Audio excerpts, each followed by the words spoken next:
Regardez ça. Africa, Bantu, to the world, Bantu. Et si c'est chez nous,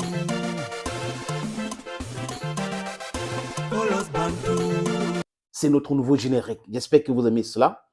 Nous sommes tous des Bantous et nous sommes là pour la libération totale de notre continent. Et nous sommes ici aussi pour donner la bonne information, déconstruire les mensonges, réécrire notre histoire. C'est très important pour le peuple africain. Mobilisons-nous en partageant les informations que nous donnons sur cette plateforme. Regardez ça.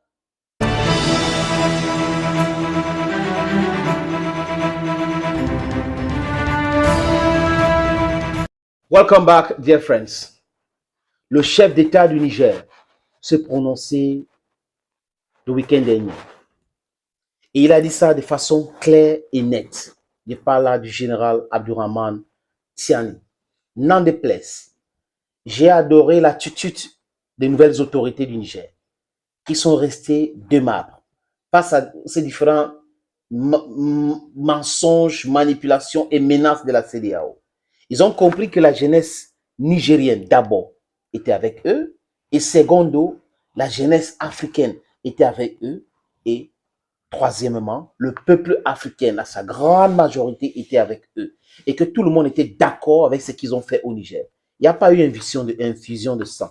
Ils n'ont tué personne. Ils ont seulement écarté un terroriste, écarté un danger pour le développement du Niger, pour le développement de l'Afrique. Parce que ce monsieur de Bazoum était là pour aider la France d'utiliser le Niger pour déstabiliser le Burkina Faso et déstabiliser le Mali.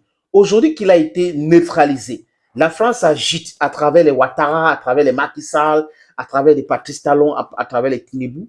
Et quand vous regardez le profil de ces gens que je viens de citer là, ce n'est pas des gens honnêtes, ce n'est pas des gens sérieux, ce n'est pas des personnes sérieuses pour le développement de l'Afrique. Ces gens-là prônent seulement la capture ou la captation des fonds africains.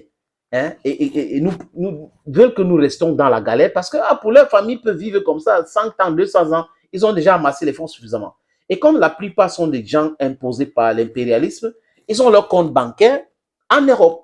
Donc à tout moment, on peut les faire le chantage. Donc par conséquent, comme ils ont trop volé là, ils ne veulent pas qu'on les inquiète. Donc ils vont suivre le desiderata de l'impérialisme. C'est de ça qu'il est question. Et la jeunesse africaine aujourd'hui, la jeunesse ivoirienne, la jeunesse camerounaise, la jeunesse togolaise, la jeunesse gabonaise, la jeunesse ivoirienne, je répète encore, sénégalaise, capverdienne, comorienne, malgache, algérienne, vraiment malienne, burkinabé, on est fatigué de ça. Nous sommes vraiment fatigués de cet état de choses. Et c'est pour cette raison que nous soutenons les nouvelles autorités du Niger. Ils ont dit qu'ils vont faire une transition de 3 ans. Oui, et je les exhorte qu'en 3 ans, il faut que ces gens-là, les nouvelles autorités, se débarrassent. Se débarrassent de quoi, les amis? Des bases militaires françaises et américaines. C'est très important. Il faut qu'ils dénoncent les accords coloniaux. Il faut qu'en 3 ans, ils puissent sortir de la zone de franc CFA. On n'a pas besoin de cette monnaie maudite. Les amis, nous ne pouvons pas en 2023 accepter de rester dans l'esclavage. Et comme a dit Sankara, et a répété encore à Moscou lors du sommet Russia-Africa, un esclave qui ne se lève pas pour combattre pour sa liberté, on n'a pas besoin de s'apitoyer sur son sort. Et nous sommes cette jeunesse aujourd'hui qui est consciente, qui a dit, true c'est true, enough is enough. We want our freedom, we want our liberty.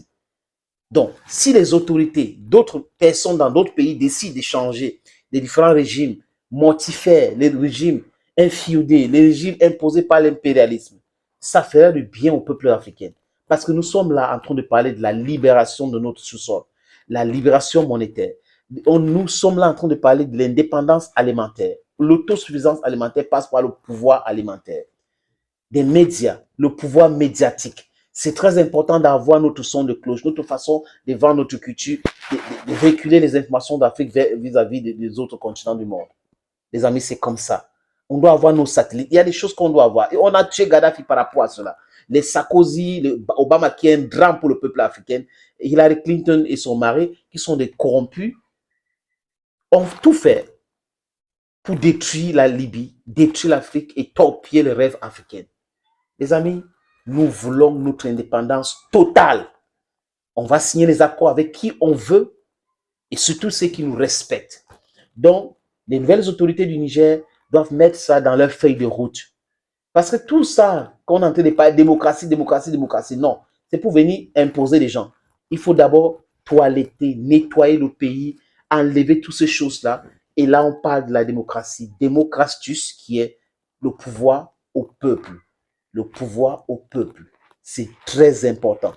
La jeunesse africaine, la jeunesse nigérienne qui est en train de se mobiliser là, ce n'est pas pour qu'on revienne encore vivre le même cauchemar. Oui, j'espère que le général Tiani a compris. Voilà mon message, général Tiani et les nouvelles autorités du Niger. Thank you for watching this video. Stay blessed and bye-bye.